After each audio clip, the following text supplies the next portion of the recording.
there, you got pro-inflammation here, you got anti-inflammation here. Where are you gonna be? You're gonna feel like crap. If I bring that down 1 to 1, there you go. Boom!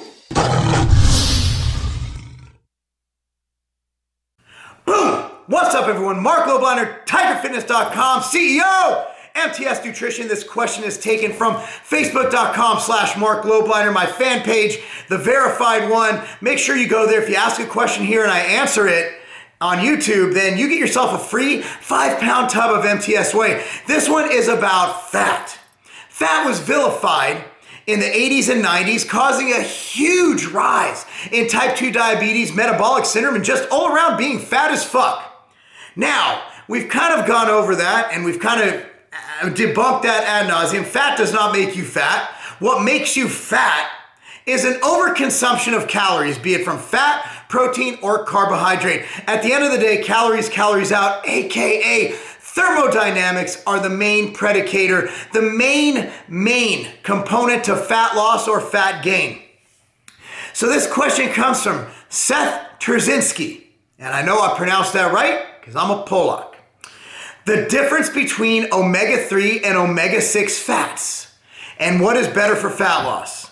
Well, fat loss, I just pretty much told you. It doesn't really matter what you do.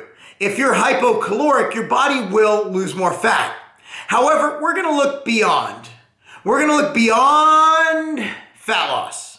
Because my opinion is, if you're healthy, and if you can train, and if your joints aren't killing you, if you don't have inflammation galore, if your elbows aren't sticking out to here with some pointy ass inflamed elbows, because your fats are off balance and you're inflamed as fuck, you're gonna be able to train harder, train better, train longer, burn more calories, and lose more fat. So let's look beyond things like fat loss. Let's look at your overall not dying goal in life. Now, omega-6 fats are definitely necessary for survival, but they're not necessarily as beneficial as omega-3s. For example, omega-6 fats can be used as a fuel source. It is fat. It carries 9 calories per gram. It helps with brain function, muscle growth, hormone production. Think about omega-6 though. They are pro-inflammatory, meaning they cause inflammation, okay, within the body. So you want to eat enough omega-6s to function, but you want to balance them with omega-3. So I don't want 100% omega-3. I want to have a balance of omega-6 to omega-3. So for most people, you know, a lot of people recommend a 4-to-1 ratio of omega-6 to omega-3.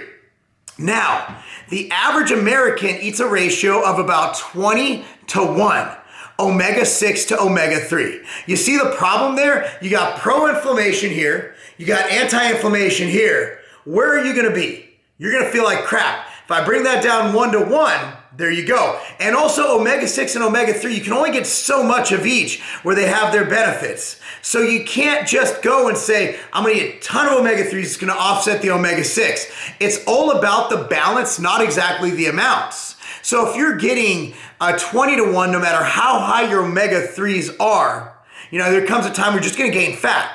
You know what I mean? Like okay, so if you're eating 200 grams of fat from omega-6s, to get a 1-to-1, that's 200 grams of fat from omega-3s. That's a lot of friggin' fat. That's 400 grams of fat. It's a lot of calories, and most people can't take that many calories. So a big reason for the skewed ratio of this is our food choices. The most common source of omega-6s is linoleic acid. It's found in corn oil, soybean oil, safflower oil, cottonseed oil, sunflower oil, poultry, and some nuts and seeds. Yes, these nuts and these seeds. They're cheap to produce, they're overused, and honestly, in the average American diet, it constitutes about 20% of the calories in the average American diet. And of course, a lot of these are genetically modified. And let's be honest here, they're just not whole natural fats like from fish or even from steak. Steak does contain omega-3s. They're also unstable because they're made of polyunsaturated fats. So when you cook at high heats, if you microwave whatever, those break that down, they oxidize, and that can also do damage to your DNA, inflame your heart, and raise your risk for several types of cancer, including breast cancer. It also interferes with brain metabolism. So to stabilize things, they hydrogenate oils. Again, that's not good for your body. So the bottom line is, if you want to have better health, better joints, lower risk of cancer, inflammation, neurodegenerative diseases, heart diseases, and many other common health problems found in the United States, you want to get your omega-3 to 6 ratio as close to 1 to 1 as possible. 2 to 1's fine, even 4 to 1's fine, but the average American diet being 20 to 1 is not good at all. So the bottom line is, which is better for fat loss? Calories in, calories out. But let's look beyond fat loss. Let's look into brain and body and, of course, overall internal organ performance. I'm Marc Lobliner, TigerFitness.com, and my man, what was his name? His name was Seth Terzinski. Free tub of whey. Be sure to like, follow, whatever the hell you do to my Facebook fan page. And of course, we upload videos every single day to this channel. So subscribe and be sure to watch them. I guarantee you'll learn something every single day. And that's not a game.